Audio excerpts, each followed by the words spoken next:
गतिर्भर्ता प्रभुः साक्षी निवासः शरणं सुहृत् प्रभवः प्रलयः स्थानं निधानं बीजमव्ययम्।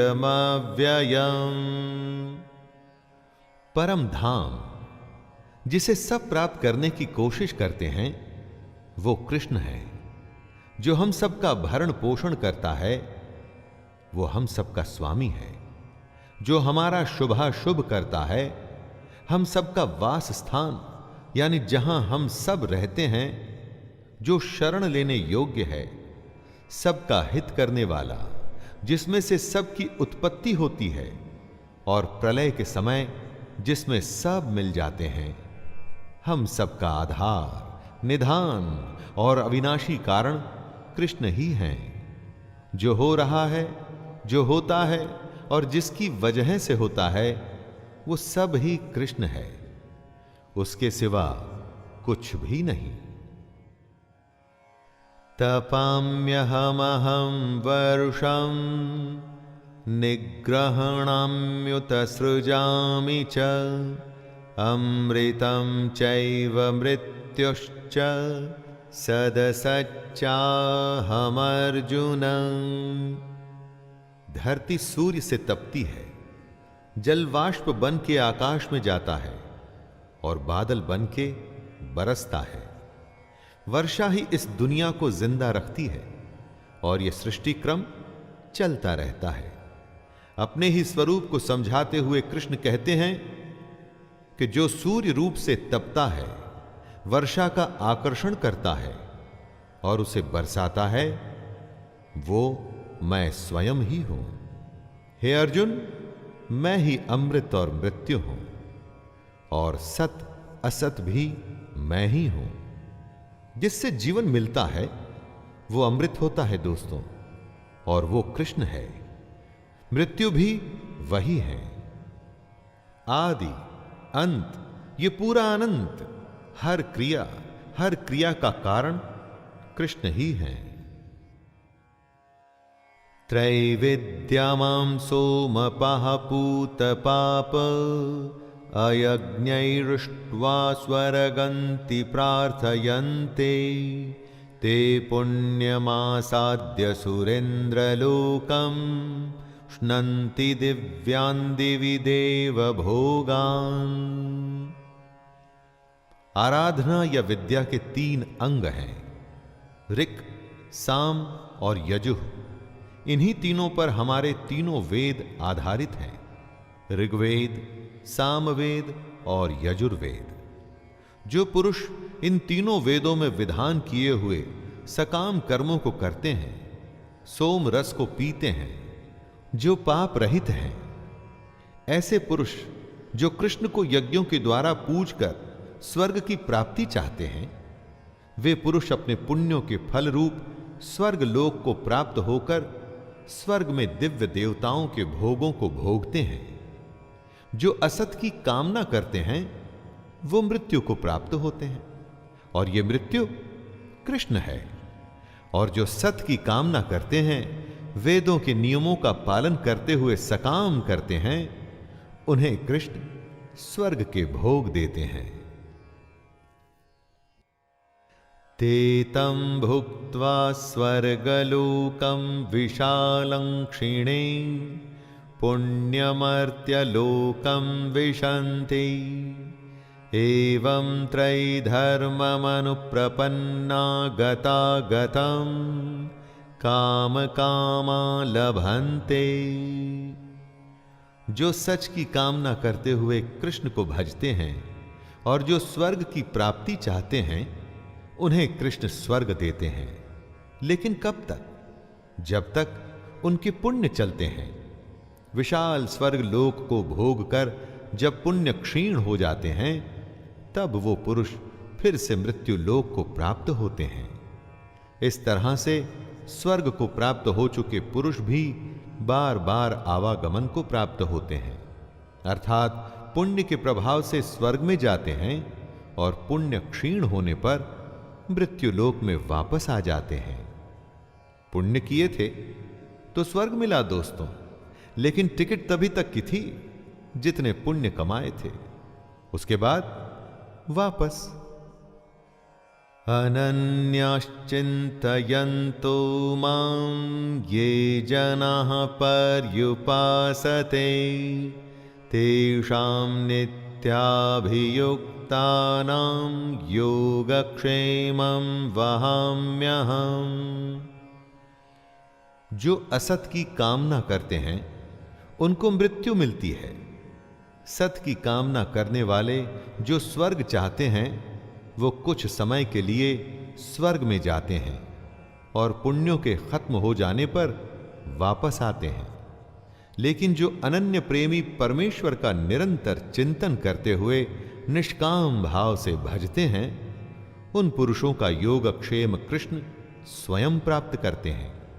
योगक्षेमं वहाम्यहम्, इसका अर्थ हुआ उनके योग की सुरक्षा की सारी जिम्मेदारी मैं लेता हूं, ऐसा कृष्ण कह रहे हैं। दोस्तों, निष्काम भाव से कृष्ण को भजने वालों की पूरी जिम्मेदारी कृष्ण अपने ऊपर ले लेते हैं। येऽप्यन्य देवता भक्ता यजन्ते श्रद्धयान्विताः तेऽपि मामेव कौन्तेय यजन्त्यविधिपूर्वकम्। बहुत से लोग अपने अलग अलग कारणों से दूसरे देवों देवताओं को भजते हैं। उनके बारे में कृष्ण कहते हैं कि हे अर्जुन, यद्यपि श्रद्धा से युक्त जो सकाम भक्त दूसरे देवताओं को पूजते हैं वे भी मुझको ही पूजते हैं, किंतु उनका वह पूजन अविधि पूर्वक अर्थात अज्ञान पूर्वक है। जो कृष्ण को छोड़कर दूसरे देवों देवताओं को भज रहे हैं वो भी असल में कृष्ण को ही भज रहे हैं दोस्तों, क्योंकि कृष्ण के अलावा तो और कुछ है ही नहीं। फर्क सिर्फ इतना ही है कि ऐसे लोग पूजा की विधि को गलत तरीके से कर रहे हैं और वे ऐसा अपने अज्ञान की वजह से कर रहे हैं। अहम हि सर्वयज्ञानां भोक्ता च प्रभुरेव च न तु मामभिजानन्ति तत्त्वेनातश्च्यवन्ति ते। जो दूसरे देव देवताओं को भजते हैं असल में वो भी कृष्ण को ही पूज रहे हैं, और इसकी वजह है कि संपूर्ण यज्ञों का भोक्ता और स्वामी कृष्ण ही हैं। ऐसे लोगों की विधि सही नहीं और वो अज्ञान में है, क्योंकि ये लोग कृष्ण के परमेश्वर तत्व को नहीं जानते। ऐसा करने की वजह से ही ये लोग गिरते हैं। दोस्तों, यहां गिरने से मतलब है पुनर्जन्म को प्राप्त होना। जी हां, ऐसे लोग ही पुनर्जन्म को प्राप्त होते हैं। ऐसे लोगों की भक्ति तो चलती रहती है, लेकिन साथ में इनका मृत्युलोक में आना जाना भी लगा रहता है। इसी आने जाने के क्रम से बचने को ही तो मोक्ष कहते हैं, जो इन लोगों को कभी प्राप्त नहीं होता। यान्ति देवव्रता देवान् पितॄन्यान्ति पितृव्रताः भूतानि यान्ति भूतेज्या यान्ति मद्याजिनोऽपि माम्। जो देवताओं को पूजते हैं वो देवताओं को प्राप्त होते हैं, जो पितरों की पूजा करते हैं वो पितरों को प्राप्त होते हैं, भूतों को पूजने वाले भूतों को प्राप्त होते हैं, और कृष्ण का पूजन करने वाले कृष्ण को ही प्राप्त होते हैं। कृष्ण अर्जुन से कहते हैं, हे अर्जुन, इसीलिए मेरे भक्तों का पुनर्जन्म नहीं होता। दोस्तों, ये बहुत बड़ी बात है, जरा इस पर ध्यान दीजिएगा। कृष्ण को भजने वालों का पुनर्जन्म नहीं होता, यानी वो आवागमन के चक्कर से बच जाते हैं, उनका पतन नहीं होता, वो गिरते नहीं, क्योंकि उन्हें गिरने से बचाने के लिए स्वयं कृष्ण जो उपस्थित हैं। पत्रं पुष्पं फलं तोयं यो मे भक्त्या प्रयच्छति तदहं भक्त्युपहृतम् अश्नामि प्रयतात्मनः। ईश्वर को सिर्फ आपकी भावना चाहिए होती है, लेकिन कोई अपनी भावना का चढ़ावा कैसे चढ़ाए? इसी भावना के अलग अलग रूप होते हैं, जैसे फूल, फल, जल या भोजन। कृष्ण कहते हैं कि जो कोई भक्त मेरे लिए प्रेम से पत्र, पुष्प, फल, जल आदि अर्पण करता है, उस शुद्ध बुद्धि निष्काम प्रेमी भक्त का प्रेम पूर्वक अर्पण किया हुआ वह पत्र पुष्पादि मैं सगुण रूप से प्रकट होकर प्रीति सहित खाता हूं। अगर आपके मन में सच है तो आपका चढ़ाया हुआ फल, फूल इत्यादि प्रभु प्रेम पूर्वक स्वीकार करेंगे। इसीलिए दोस्तों, अगली बार जब आप मंदिर जाएं तो इस बात का अवश्य ध्यान रखिएगा। यत्करोषि यदश्नासि यज्जुहोषि ददासि यत्तपस्यसि कौन्तेय तत्कुरुष्व मदर्पणम्।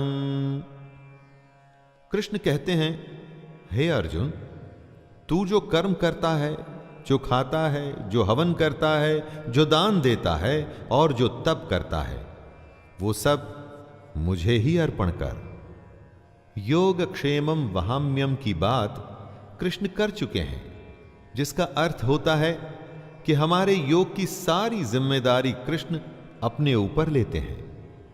इसीलिए वे अर्जुन से कह रहे हैं कि हमें अपने कर्म, भोजन, हवन, दान और तप सब कुछ उन्हें अर्पण कर देना चाहिए। दोस्तों, भाव समझिए, ये सब काम वैसे ही करने हैं जैसे आप हमेशा करते हैं, लेकिन इसे पूर्ण रूप से अर्पण करना है कृष्ण को, क्योंकि ये जान लीजिए कि आपके हर कर्म, हर संकल्प के पीछे कृष्ण हैं।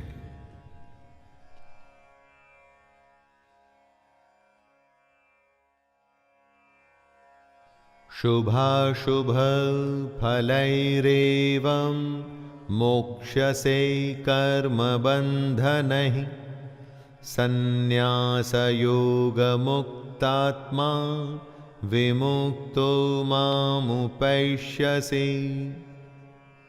सर्वस्व के न्यास को सन्यास कहते हैं। जब आप अपने समस्त कर्म भगवान को अर्पण कर देते हैं, तब ऐसे सन्यास योग से युक्त चित्त वाले मनुष्य कर्म बंधन से मुक्त हो जाते हैं। अपने सारे कर्म करते हुए भी अगर आपने कर्म भगवान को अर्पण कर दिए, उनके फलों में कोई रुचि ना रखी, बस कर्तव्य से अपना कर्म किया, सच्चे मन से भगवान की भक्ति की, तब ऐसे लोग कर्म बंधन से मुक्त हो जाते हैं। इस बात की पुष्टि स्वयं कृष्ण कर रहे हैं। ऐसा करने वाले सीधे कृष्ण को ही प्राप्त होते हैं। समूहं सर्वभूतेषु न मे द्वेष्योऽस्ति न प्रियः ये भजन्ति तु मां भक्त्या मयि ते तेषु चाप्यहम्। जो भी सब कुछ है उस सब में कृष्ण उपस्थित हैं। कृष्ण सब भूतों में समभाव से व्यापक हैं। ना उनका कोई अप्रिय है और ना ही कोई उनको प्रिय है, लेकिन जो भक्त उनको प्रेम से भजते हैं उनमें कृष्ण हैं और वो कृष्ण में हैं। कई साधनों में अग्नि मौजूद होती है, जैसे लकड़ी, कागज, ईंधन इत्यादि, लेकिन चिंगारी दिखाने पर ही प्रकट होती है। उसी तरह से हम सब में कृष्ण मौजूद हैं। वो किसी में भेदभाव नहीं करते, लेकिन उसी के अंतःकरण में वो प्रकट होते हैं जो उनका सच्चा भक्त हो, जो उनकी कही बातों पर चलता हो। अपि चेत् सुदुराचारो भजते मामनन्यभाक् साधुरेव स मन्तव्यः सम्यग्व्यवसितो हि सः। दोस्तों, ये बताइए, जब कोई दुष्ट बुरा आदमी कृष्ण को भजे तब क्या होगा? क्योंकि कृष्ण तो ऐसा कहते हैं कि वो भेदभाव नहीं रखते, समभाव रखते हैं। जी हां, इसी के बारे में कृष्ण कहते हैं कि यदि कोई अतिशय दुराचारी भी अनन्य भाव से मेरा भक्त होकर मुझको भजता है तो वो साधु ही मानने योग्य है। दोस्तों, कोई डाकू विलन भी अगर कृष्ण को भज रहा है तो उसे भी साधु ही मानना पड़ेगा। और इसकी वजह है कि वो बुरा आदमी भजते हुए यथार्थ निश्चय वाला है, अर्थात उसने भली भांति निश्चय कर लिया है कि परमेश्वर के भजन के समान अन्य कुछ भी नहीं है। क्षिप्रं भवति धर्मात्मा स्वच्छान्तिं निगच्छति कौन्तेय प्रतिजानीहि न मे भक्तः प्रणश्यति। दुराचारी का क्या धर्मात्मा बनना समभाव है? एकदम सच्चे मन से भगवान के कहे चलने पर कुछ भी संभव है। निश्चय करके जो अपने मन को अपने कर्म और उसकी भक्ति में लगा देता है वो सीधे भगवान को ही प्राप्त होता है। दोस्तों, रामायण महाभारत में कितने ही दुराचारी थे जिन्होंने भगवान का स्मरण कर तपस्या कर उनसे वर हासिल किए थे। भगवान ने कभी उनसे भेदभाव नहीं किया। कृष्ण कहते हैं, हे अर्जुन, तू निश्चय पूर्वक सत्य जान कि मेरा भक्त नष्ट नहीं होता। तो दोस्तों, जब दुराचारी की गाड़ी चल जाती है तो क्या हमारा कल्याण नहीं होगा?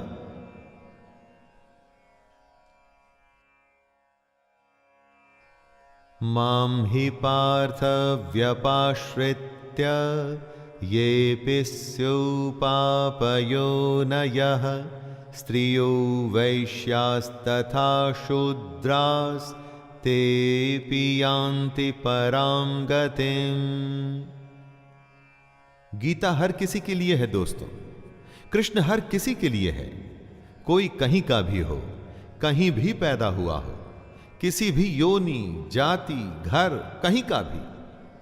कृष्ण कहते हैं, हे अर्जुन, स्त्री, वैश्य, शूद्र तथा पाप योनि चांडाल आदि जो कोई भी हो, वे भी मेरे शरण होकर परम गति को ही प्राप्त होते हैं।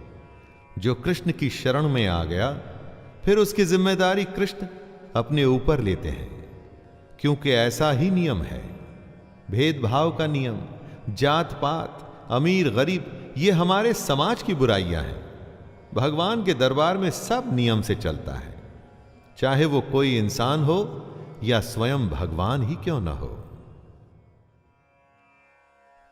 किम पुनर्ब्राह्मणः पुण्या भक्ता राजर्षयस्तथा अनित्यं सुखं लोकमिमं प्राप्य भजस्व मां। ब्राह्मण, क्षत्रिय, वैश्य और शूद्र ये कर्मों के हिसाब से बांटी गई जातियां हैं। जो जैसा कर्म करता है वो वैसी ही श्रेणी में खुद को पाता है। इसी की पुष्टि करते हुए कृष्ण कहते हैं कि पुण्यशील ब्राह्मण तथा राजर्षि भक्तजन मेरी शरण होकर परम गति को प्राप्त होते हैं। ब्राह्मण वो है जो ब्रह्म को जानने का अभिलाषी है। इसको किसी जाति विशेष से मत जोड़िएगा दोस्तों। और राजर्षि भक्तजन से कृष्ण का मतलब है वो भक्त जिनमें शौर्य, स्वाभिमान, दृढ़ निश्चय मौजूद रहता है। ऐसे लोग परम गति को प्राप्त होते हैं।